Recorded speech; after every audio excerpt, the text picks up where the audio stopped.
a while may give us pleasure for a while, but the only lasting thing that we have is to be in the center of the joy of the Lord. So thank you so much. You know, I just want to say too, and while I have this moment, to say thank you to all of you. You know, we have been right in the throes of change. You know, Miss White came in and joined us, and before we could get her good, she had a health challenge and went out and had surgery and came back and did something else. Just different things have been happening, but I'm just thanking God right now for it all coming together. You know? And so the ability to work together, to pray for one another, lift one another up, and also I'm hoping that a little fire will ignite for some to come and say, what can I do to help? That's what I'm looking for. What can I do to help? And so in the meantime, I hope all of you keep your church in prayer. Keep me in prayer. Because I want you to know, I tell God daily, I can't do this of myself. I don't know what to do. This is not my work. This is the work that God called me to. And so unless God does the leading, I don't know which way to go. So let's all pray for one another and keep one another lifted up. Another thing too, I wanted to remind you and tell different ones too, to make sure that you're here for next Sunday. Next Sunday is our appreciation time. You know, we're giving just a word of recognition and appreciate it. I know everybody likes to be told, I appreciate you, thank you. And so we're going to start out this Sunday, and I want you to know that as we're doing that, if your name doesn't come up this time, remember this is only the beginning. We intend to do this as a quarterly event. And so we already have on the calendar that our next day will be in September. So believe me, there is not too much I miss, and usually if it is, there's somebody pulling my coattail telling me what I have forgotten. So come out and celebrate with us, and if I'm not mistaken, you're in for a treat after service also. Are you still on, Frank and Jay? Oh, yeah. All right. Oh, yeah. So because they're going to provide some music for us and food, okay? So come on. Please be here. And if there's someone you know that hasn't been here in a while, please tell them. We need the family, everybody to come home, okay? You know, as I was preparing for the lesson, I ran across a little story, and this was so good that I had to share this with you.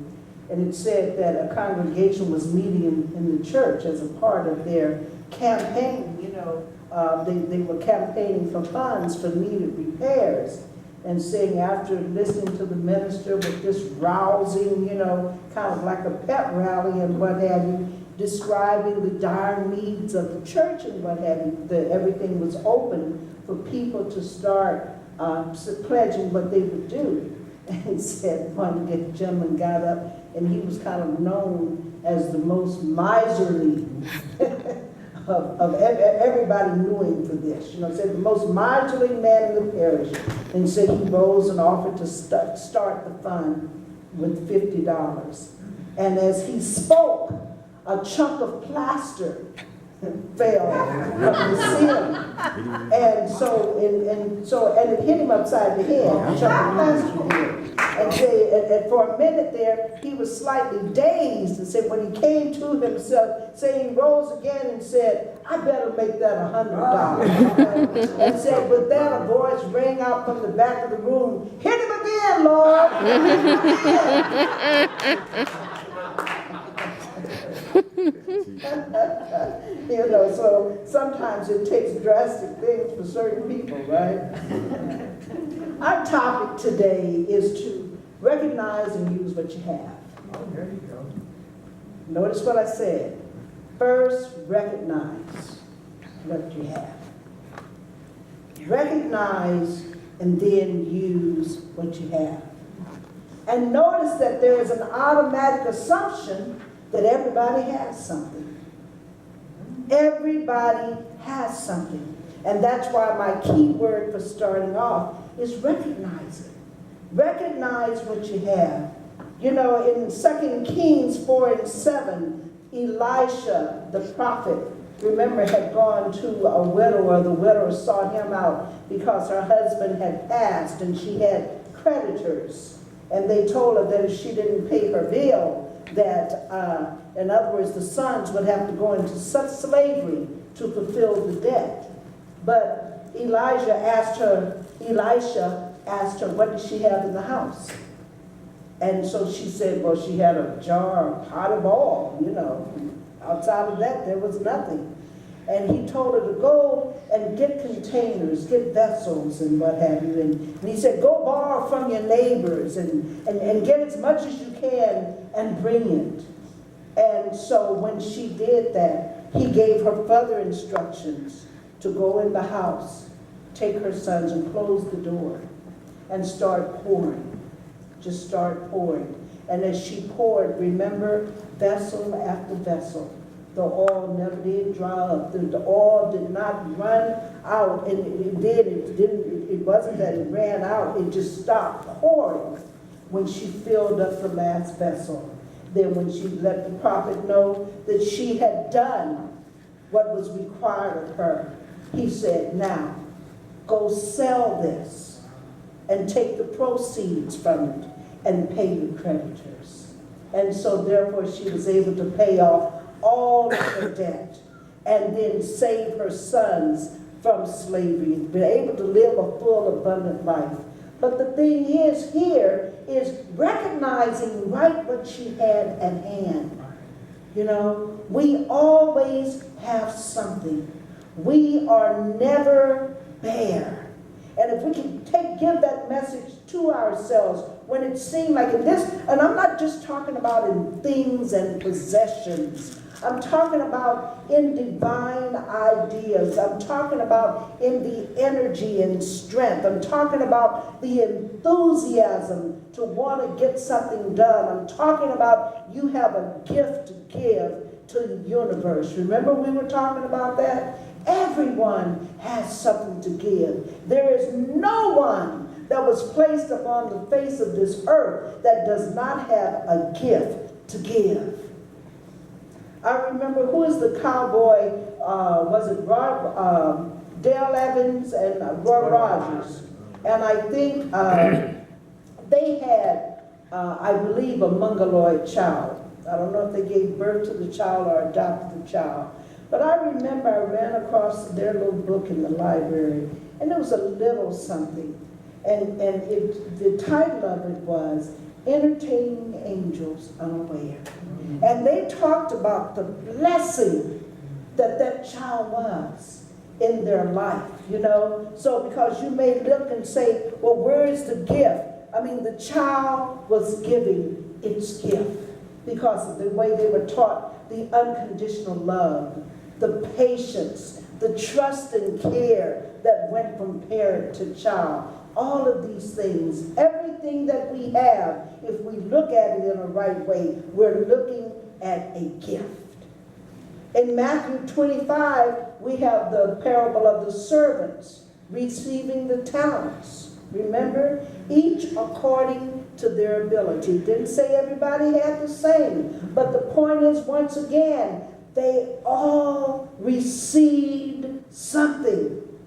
And we all have talent to develop and to share with each other, and it is our responsibility to seek those talents out. I don't care what phase of our life that we're in. We have people here that are retired. But you know, I look and you look at different people now that are starting different things at so many different stages in their lives.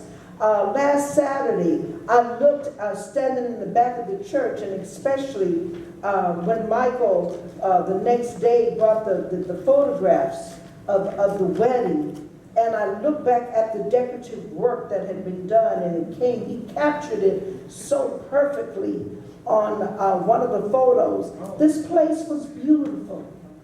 It was just beautiful, and I could see that budding wedding chapel. And I could see people with different gifts being able to do different things. There was the floral arrangements, and then there was Michael with the pictures, and there are others who are good at organizing. But do you see how those talents can come together to bless the entire body?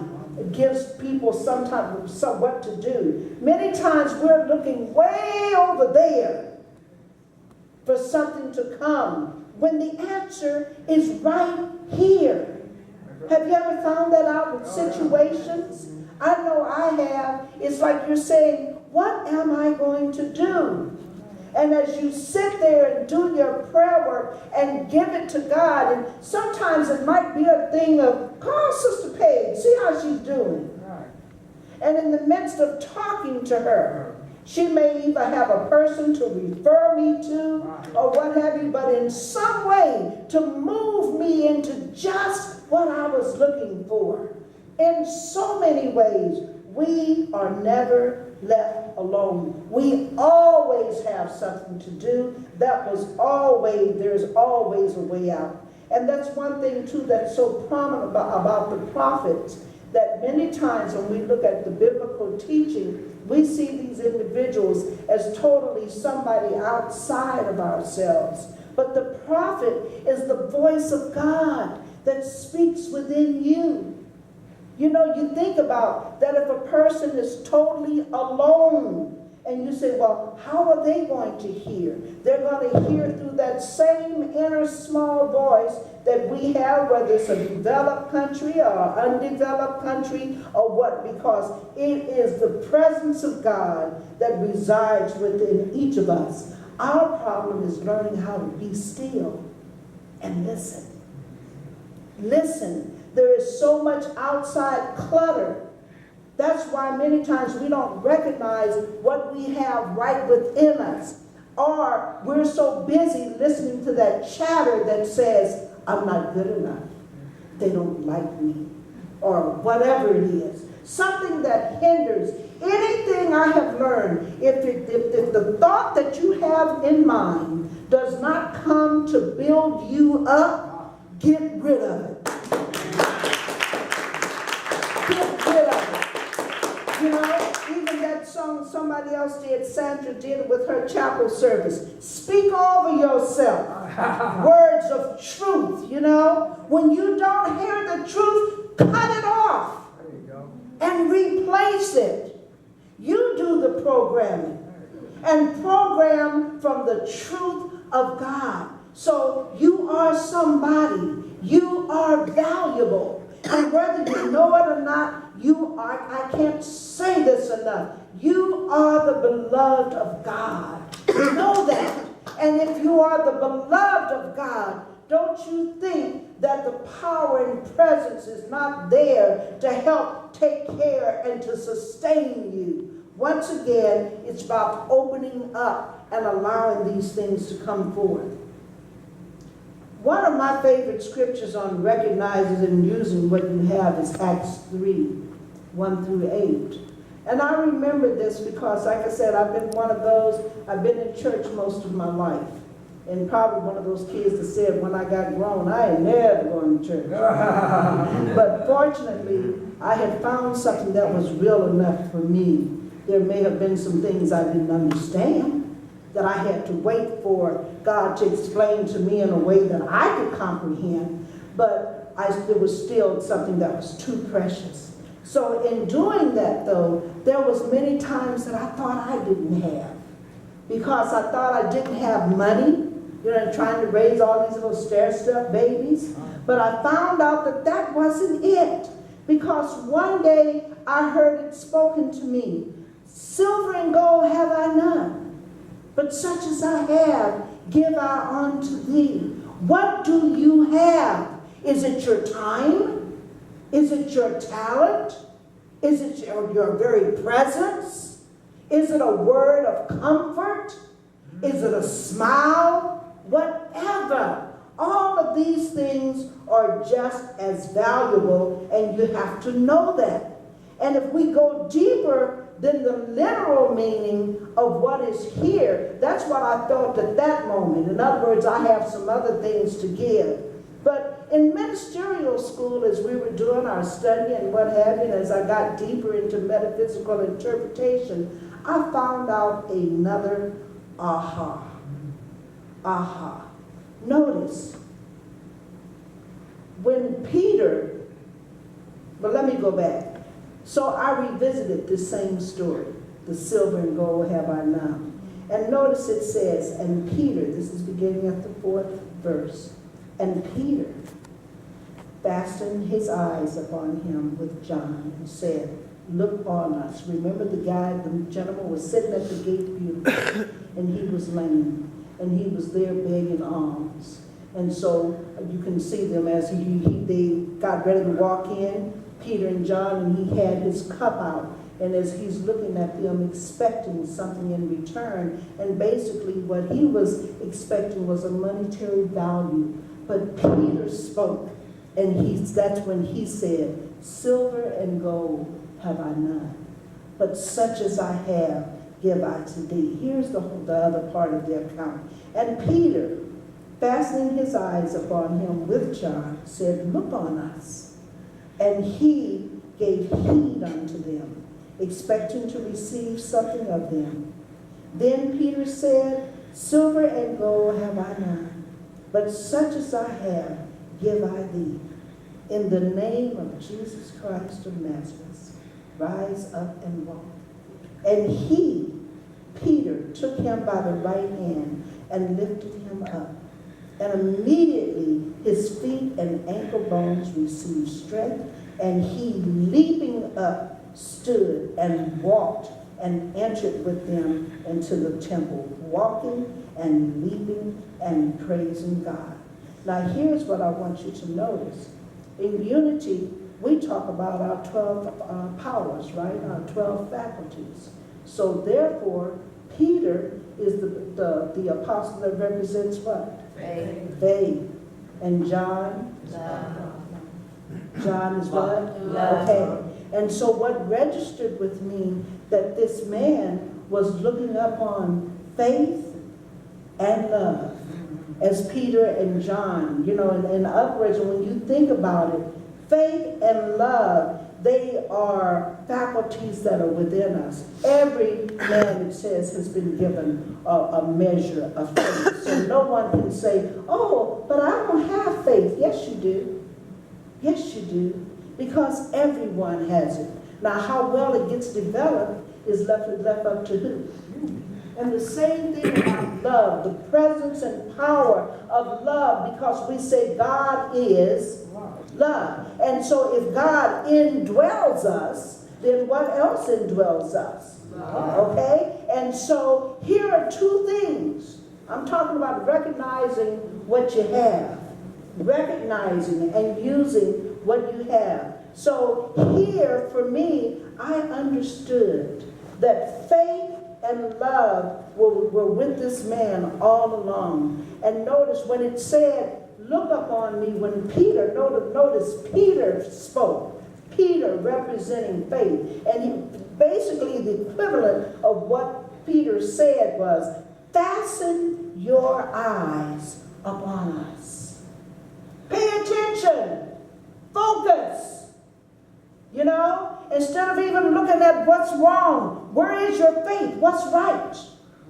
You know, what's that saying about it? It says, when praises go up, blessings come down. You know, and I know I have experienced it too much in my life that when I have just been down and out, and like I said, bottom out, praise has kept me going. Praise is such a wonderful, beautiful tool. And seeing as you praise and give thanks, faith, that what I will call that muscle or that faculty of faith, goes to work and it starts to expand. And the more you open and the more you feed it just like blowing on a hot coal, that blaze starts coming forth. And when it starts coming up, this is what encourages you. And then you begin to feel the love. And in listening to that, all of a sudden, you are in a place to receive. You will discover what you have. You will recognize it. And the next thing is, how do I use this? How do I give this gift to others?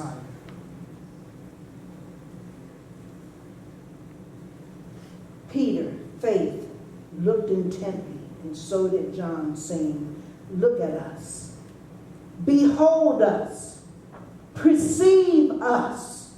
Do you understand? We are divine ideas. We are not thoughts of lack and limitation. We are not any of those things. We are ideas. We're divine ideas. We're thought patterns in the mind of God. And guess what? We are everywhere present. And so if it's everywhere present, then it means that it is available to us at all times. It is available. So give it your attention. Fillmore defined faith in his wording. Faith is the perceiving power of the mind linked with the power to shape imagination. Think about that, because that's a power-packed tool. Faith is the perceiving, not what you see with your physical eyes, but what can you perceive as an inner image? What can you grab a hold to? He said it's the perceiving power of the mind. You get that and then link it with your imagination. See it at work. I call imagination that power that cuts out the pattern for what it is you're looking for. Because what we're doing is calling forth from the invisible. Oh, yeah. We're calling forth from the invisible realm and calling things into visibility. And how do we do it? You can't do any of it without faith. We just cannot do it. We cannot do any of it with the power, without the power of an imagination. We look at people that have been great inventors or what have you, or you see a clothes designer and they will sit up and all of a sudden the images come in their mind and they will start sketching and working on it, and okay, I think I'll trim that a little bit. The same thing with playing a piece of music, writing lyrics, or interpreting what you hear. All of these things, they call our faith and our imagination into play. And if you notice too, people that really thrive at what they're doing, they usually love what they do. There you go. Love is like a cultivator. Love is a fertilizer. So what do you have to work with? Faith. Faith. We will use faith to draw from the unlimited supply. You will draw what? My talents, my treasures, my gift, having enough time. You will draw everything that's needed. Notice that it's right here. You already have the building blocks, which starts, So all we have to do is recognize and use what we have. It say, I will use faith and say yes. Yes. Do you remember when we were studying Waddles, The Science of Getting Rich? And we were talking about the qualities of spiritual substance? Spiritual substance is developed in a way whereas all they can do is respond to what it is you say. Call those things that be not as though they were. So think about it. Even many times when the things are coming that we don't want, who's doing the beckoning and calling? We call a lot of things to ourselves. And see what happens too, we will say, oh, but what about when something comes that we really don't enjoy? Have you ever ever noticed how some people can go through things and they go through so smoothly, you never hear them complain or what have you. It's just the way it is, and they see it through. Lord, carry me through, and they're perfectly satisfied. That's what I was thinking about with that song, What a Friend We Have in Jesus, when it says, what needless pains we bear. You know why? Because we get in turmoil over a thing. We start turning it over and do the little worry wart deal. And how am I going to do this? We don't give it to God. We start working from a place of ego. And so therefore, we go through and we go through and we struggle until we get to that point of let go and let God. Let go and let God. And so we have that, we can do that in anything, with anything, whether it's a relationship, your children, the job, whatever. If we do what we need to do, first of all, speaking the words of truth concerning the situation. I have plenty because God is my shepherd. Oh, but I feel so lonely, and I am never alone, for the power and presence of God indwells me. When we learn to check ourselves and nip things in the bud and use the tools that we have, especially true students.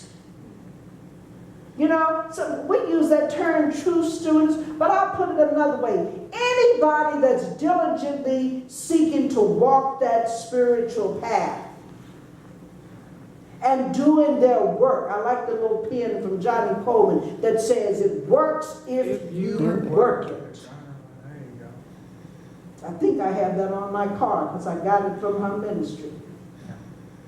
Somebody pulled me over one day and said, you got a powerful saying there. I said, yes, and I believe every bit of it.